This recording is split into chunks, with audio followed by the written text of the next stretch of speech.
মনস্তত্ত্বের কোন তলানিতে নামছি আমরা? আরজিকর কাণ্ডের নির্যাতিতার ছবি কোনো কোনো সময় 160 থেকে 190% সার্চ হচ্ছে গুগল সার্চিং।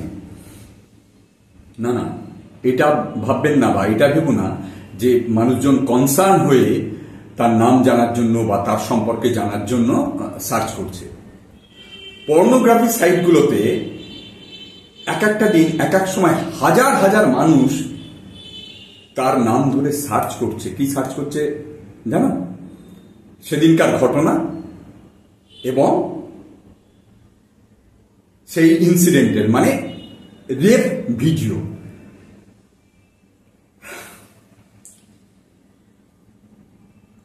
এবং একটা তথ্য পাওয়া যাচ্ছে এনআরসিবি মানে ওই ন্যাশনাল ক্রাইম রেকর্ড ব্যুরোর সেন্ট্রাল গভর্নমেন্টের তথ্য অনুযায়ী যে প্রতি 16 মিনিটে আমাদের দেশে একটা করে রেপ ঘটছে। এবং যে ঘটনাগুলো সারফেসে আসছে, মিডিয়াতে আসছে, সেই ঘটনাগুলো সেই নাম বা সেই সিচুয়েশনটাকে উল্লেখ করে সার্চ হচ্ছে গুগলে এবং পর্নোগ্রাফি সাইটে। লোকজন ঝাঁপিয়ে পড়ছে যে তাদের রেপ ভিডিও দেখার জন্য।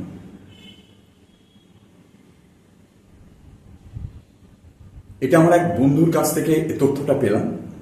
তারপর আমিও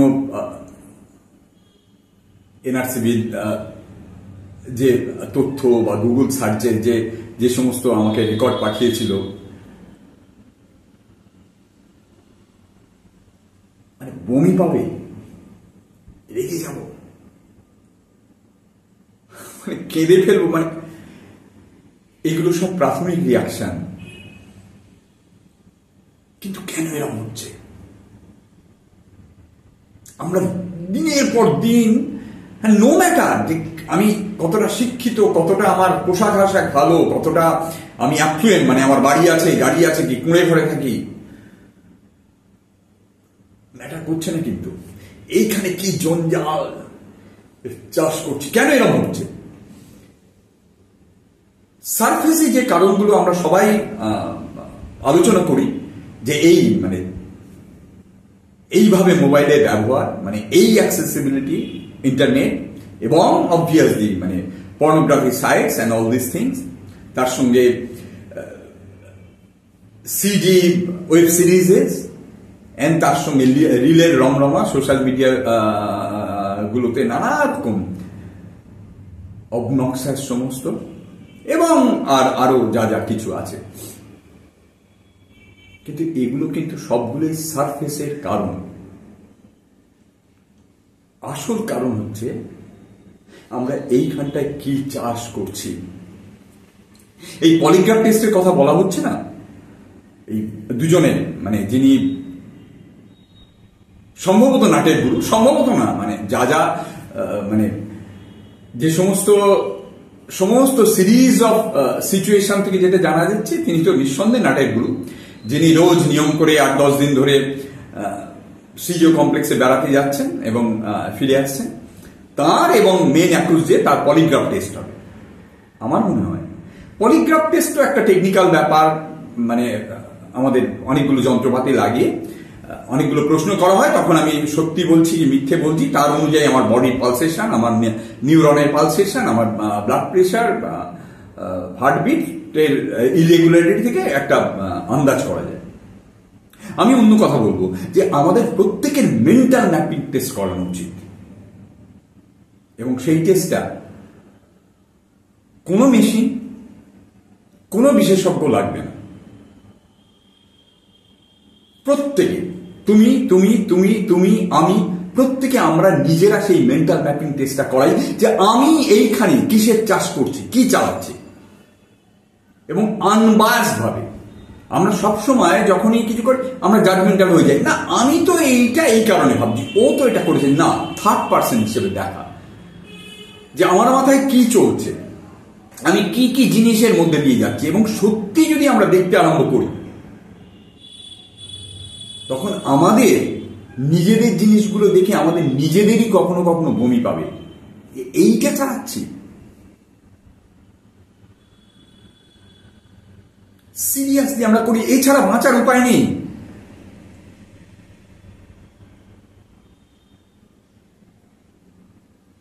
মানে এই প্রসঙ্গে বলি যে আজকে এইটা নিয়ে হয়তো ব্লগ করবো ভাবছিলাম, সেটাকে আরো ইনস্টিগেট করেছে। কালকে রাত্রির বেলা একটা ভিডিও হাতে এলো আমারই কাছাকাছি অঞ্চলে, লেক টাউনে একটা গার্লস কলেজের পাশে একটা ঝিল আছে, মাঠ মতো আছে, সেখানে 2-3টে স্কুলের মেয়ে, ওইখানে একটা স্কুলে মেয়েদের স্কুলও আছে, 2-3টে স্কুলের মেয়ে ঘুরে বেড়াচ্ছিল, আর একটা ছেলে একটা কোন দেখে জায়গায় বসে কীর্তি করছিল। তো সেইটা দুটো বড় মেয়ের চোখে পড়েছে, তারা কিছুটা রেকর্ডও করেছে, তারপর তাকে চেস করে বেশ করে উত্তম মধ্যম দেয়, ব্যবহার করে ইত্যাদি। সেটা তো একরকম, আরো মানে ঘেন্নার জিনিস, তার উত্তরে অবভিয়াসলি বুঝতে পারছেন এই এই এই এই কন্টেন্টটা অনেকে মানে লাখ লাখ লোক দেখেছে, আর তার তলায় যে কমেন্টস গুলো পড়েছে, মানে এই কমেন্টস গুলো একটা সুস্থ সচেতন স্বাভাবিক একটুখানি সেন্সেবল লোক পড়লে না, তার মনে হয় ধরনের দ্বিধাও আমি ঢুকে যাই। ওই একই প্রশ্ন কেন হচ্ছে? আমরা যে দাগিয়ে দিই মূর্খ, অশিক্ষিত, আনকালচার, অমুক অমুক ধর্ম, এইখানটা কে চালাচ্ছি একটু দেখি, আমরা একটু দেখি প্রত্যেকে আঙুল তোলার আগে প্রত্যেকে, মানে একটা যেটা সব থেকে বড় কথা, এই যে সো কল রিভলিউশন, বিপ্লব, চেঞ্জ, বড় বড় মহাপুরুষরা বলে গেছেন যে if you want to see change then see change here, অন্য কোথাও নয়। ইফ দ্যাট ইজ পসিবল, যদি সেটা সম্ভব হয়, তাহলে আস্তে আস্তে আমার চারপাশটা আস্তে আস্তে সেটা একটু স্প্রেড করতে থাকে। এবং আমরা ওই মেডিটেশনের নামে ভরংবাজি করি না, এইরকম ভাবে মেডিটেশন, নানা রকম নিয়ম নীতি, অমুক তসু ফুস, আসল মেডিটেশন ওইটাই যে কি চালাচ্ছি দেখা। এবং সত্যি যদি হ্যাঁ প্রথম অসুবিধা হবে, আস্তে আস্তে ওই অভ্যেসটা যদি তৈরি করা হয় যে প্রতি 1 ঘন্টা আমি 1 মিনিট দেখবো আমি কি চালাচ্ছি, এবং তখনই বুঝতে পারবো আমার হাতেই নেই, মানে আমি দেখতে শুরু করবো, তারপর আবার মন নিজে থেকেই চলে গেছে, তারপর আরে এটা ভাবছি কেন। কিন্তু ওই অভ্যেসটা করতে করতে, এবং যদি আমরা একটু লেখারও চেষ্টা করি, এছাড়া উপায় নেই। এবং এইটা আমার মনে হয় স্কুল, কলেজ, অফিস, কাছারি, ইন্ডিভিজুয়াল সবাই এইটার মধ্যে আসি। একমাত্র এইটাই সমস্ত কিছুর কারখানা আমাদের মাইন্ড। না ওই হাউ টু বি বা মাইন্ড রিবুটিং ওয়ার্কশপ করি বলে তার মার্কেটিং এটা বলছি, প্লিজ। এই প্রসঙ্গে আরেকটা জিনিস জুড়ে দিই। আগের দিনের ব্লগটা আমার যেটা ছিল যে নাথিং ইজ অ্যাপলিটিক্যাল, এই বর্তমান সিচুয়েশনে যে ভয়টা আগের দিনই করছিলাম বা যে নিয়ে কথা বলছিলাম, আপনারা জানেন বা তোমরা জানো যে গত 3-4 দিনে ঘোলা জলে মাছ ধরতে প্রায় সমস্ত রাজনৈতিক পার্টি হারের করে নিয়ে পড়েছে। এ প্রসঙ্গে আমি আমার পরিচিত একজন আর্টিস্ট বন্ধুর কথা বলি। ও একটা ওর পেজে, মানে ফেসবুক পেজে প্রোফাইলে একটা বড় লেখা লিখেছে। আমি আমার কমেন্ট সেকশনে সেই লেখাটার লিঙ্কটা দিয়ে দেবো, তোমাদের ইচ্ছে হলে পড়তে পারো। একটা অসামান্য লেখা, ছোট্ট করে আমি বলি কেন এই প্রসঙ্গটা তুললাম। ও বলছে যে এই যে ইউনিক সিচুয়েশন, এটা তো ইউনিক মানতে হবে। কেন ইউনিক? আগের দিনই বলেছি যে এইরকম, বা এই রিপোর্ট থেকেও, এনআরসিবি রিপোর্ট থেকেও দেখা যাচ্ছে যে প্রতি 16 মিনিটে একটা করে রেপ হচ্ছে ভারতবর্ষে। তো এইটা ব্লোন আউট অফ প্রপোর্শন হলো কেন? এটা জমতে দীর্ঘদিন ধরে নানা কিছু ছোট ঘটনা, অমুক ঘটনা, এটা তো কতই হয় থেকে এনিথিং আর এভরিথিং। কেউ একজন আবার লিখলো, আচ্ছা আপনারা এটা বলছেন, তাহলে ওইটার কথা বলুন, তাহলে অমুকের কথা বলুন, তাহলে অমুকের কথা বলুন, বানতলা ফানতলা, হ্যাঁ সব। জালিয়ানওয়ালাবাগের কথাও বলছি, কোনো অসুবিধা নেই।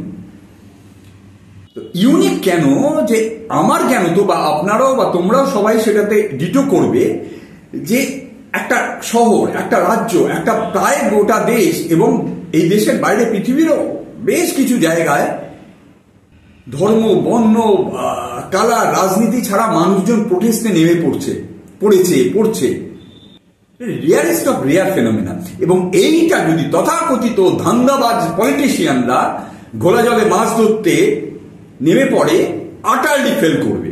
ওর লেখার প্রতিপাদ্য এইটাই, খুব সুন্দর ভাবে ওর প্রতিপাদ্যটা, মানে ওর পয়েন্ট অফ ভিউটা সাজিয়েছে, পড়ে দেখতে পারো। এবং সেটা প্রতি মুহূর্তে মনে হচ্ছে, মানে এই লাস্ট 2-3 দিনের ঘটনা দেখে প্রত্যেকে একটু সচেতন হই আমরা।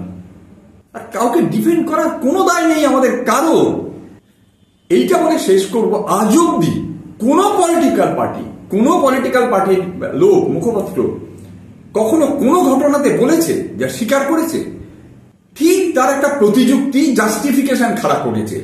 সেই আমতলা, ধানতলা, মানতলা, তাপসী মালিক থেকে আরম্ভ করে কামদুনি, পার্ক স্ট্রিট, বরুণ, মানে সে প্রতিবাদ করতে গিয়ে তার জীবনটাই চলে গেল থেকে এই আরজিকর অবধি। তার এগেন্স্টে যারা থাকে তারা যুক্তি সাজাতে থাকে, আর ফরে যারা থাকে তারা প্রতিযুক্তি দিন। এর বাইরে কোনোদিন কিছু হয়েছে? এই সবাইকে ছুঁড়ে ফেলে দেওয়া দরকার। তাহলে তারপর কি হবে জানি না।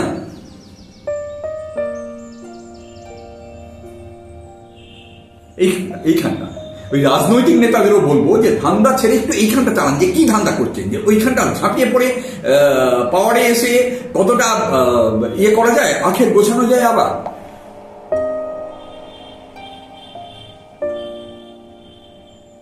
আমরা নিজেরাই বা কি করছি? না হলে এই জিনিসগুলো যেগুলো বললাম একটু দেখি, হাত জোর করে সবার কাছে অনুরোধ করব, আমিও তার বাইরে নই। Thank you. ভালো থাকার চেষ্টা করুন।